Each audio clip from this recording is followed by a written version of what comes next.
everyone. So just to start off, what are we looking at?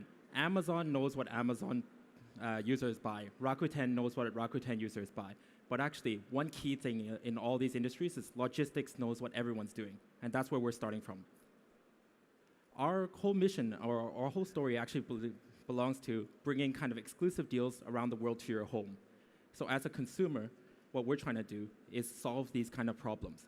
As a buyer, buying kind of foreign products in a domestic market usually is not an easy thing to do. Either it's too expensive or they just don't have it. Other than that, logistics costs are usually prohibitively expensive if you ship things overseas using a traditional courier method. And from a merchant's perspective, kind of when they want to expand to a new market, the problem is they don't actually have necessarily the supply chain or the kind of resources, human resources, to actually deal with all the problems. And in terms of also lack of insight, as a Japanese merchant, most likely you wouldn't know what an Indian consumer would be thinking. But what we're trying to do is solve that problem with an integrated solution for marketing and logistics. What we're trying to create is a borderless transaction with an economical fee, and we're trying to showcase both brands and products to all our members around the world. And in terms of what our whole working flow is, we're trying to integrate warehouse, freight, and delivery. Now, how it works for a consumer is they buy things across the world. And when they buy things, they can actually ship it to our warehouses located all over the world, and then we bring it back for you, kind of in a one easy package. And in terms of our revenue model, we actually segment into 3 portions. In our first, we have our bread and butter logistics. So we get paid for basically shipping one parcel to another location. Our second portion is actually marketing and advertising. As our user base grows, we actually have more people that are actively purchasing, actively buying, actively looking for new things to buy. And what we can actually do is approach merchants to talk to them about how to integrate or how to market their products into one of our markets that we're working at in Asia.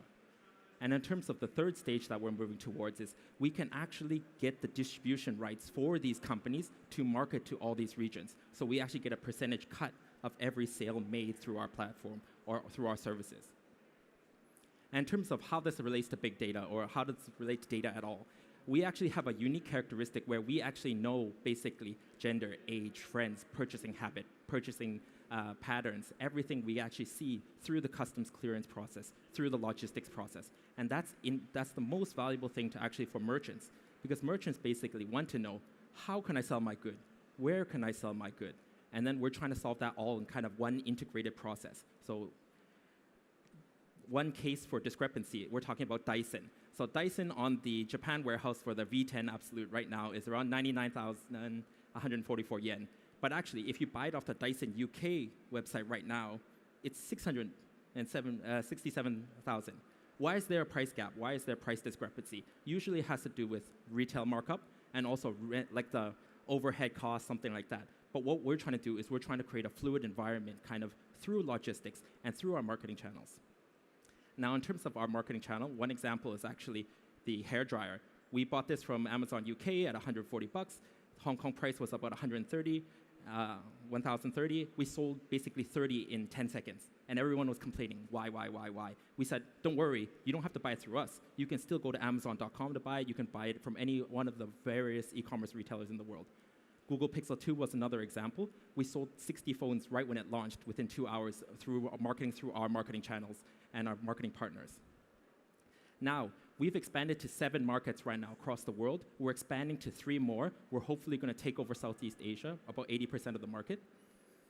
And in terms of our sales channel, we shipped about $40 million in GMV last year through various platforms. And what that basically means is these kind of companies want us to bring more of their sales, more of their products to be sold in other regions.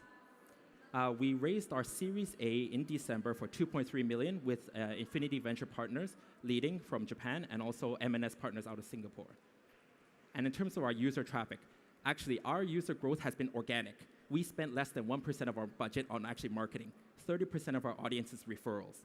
We have about 125,000 members now. We grow at about 37% per month. And we have 1.5 million page views on all our pages and channels. And in terms of the team, there's 4 of us, Sheldon in logistics, Hung in operations, Ming in IT, and myself from the finance background.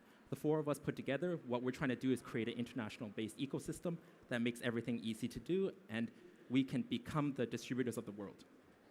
Thank you very much. Okay. Let's give a big round of applause to our first pitch contestant of the final. Thank you very much. Okay, you did a good job. Thank you very much. And now, without further ado, our judges will give you a very hopefully gentle Q&A. Thank you. Thank you for your presentation. Thank you. Pretty good. Yeah. Thank you very much. And my question is that you have 3 years experience in these areas. And what is the most important issue to be solved to grow more? So one thing is that we actually have to educate the audience because the consumers are smart. Consumers will always find the best way to do things and the cheapest way to do things.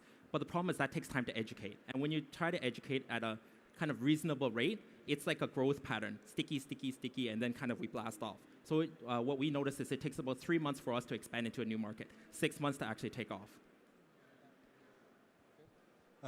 Okay, great job. Yeah, thank you. I'd like to know, because you're operating like physical goods, how easy is it to scale up? You showed a team of 4 people and that you're expanding into different regions throughout the world already. How easy is it to add a new region? Actually, adding a new region is not actually hard because it's actually about how we pair operations with kind of the marketing. So opening a new region actually just involves moving more packages. But actually, the whole warehousing process is quite standardized from our setting. And we've actually created custom software basically in each one of our warehouses to facilitate the easier transfer of goods. What you were talking about in terms of kind of expansion issues that we've seen, when we go into a new market, actually finding talent is very important. Because in this kind of field, it's not something easy or it's not something that's super sexy. It's not kind of a Bitcoin. It's not kind of blockchain. So you have to really explain hard what we're exactly disrupting, right? We're disrupting distribution and logistics and marketing kind of tied into distribution. And then that's kind of, it's hard to sell because it's not as sexy. But once they see the business, once they realize what kind of value it adds to kind of the customer, it grows like crazy. You said that there was 40 million of GMV already last year. Yeah. Can you tell what's your cut on that one? So actually, we haven't moved on to stage 3 of our business revenue model. Actually, we're expanding into that zone now. One thing that we needed was critical mass. We actually have to have enough customers. Like I said, we expand to 125,000. Probably half of that grew within last year, right? So every year we double and triple. This year we're actually aiming to triple our kind of user base, revenue, everything. And once we do that, then we can leverage against the merchants. So now merchants are actually coming back and asking like, oh, how come you're not selling my stuff anymore? Do you want to do an affiliate program? Do you want to work with us? Like, we're glad to share that kind of conversation with them. Who will be your competition in 3-4 years? In terms of competition, so maybe running out of time. The competition in our main side would be... We are sorry to cut you off, but that's all the time we have. Okay, so let's give a big round of applause to our first star finalist today.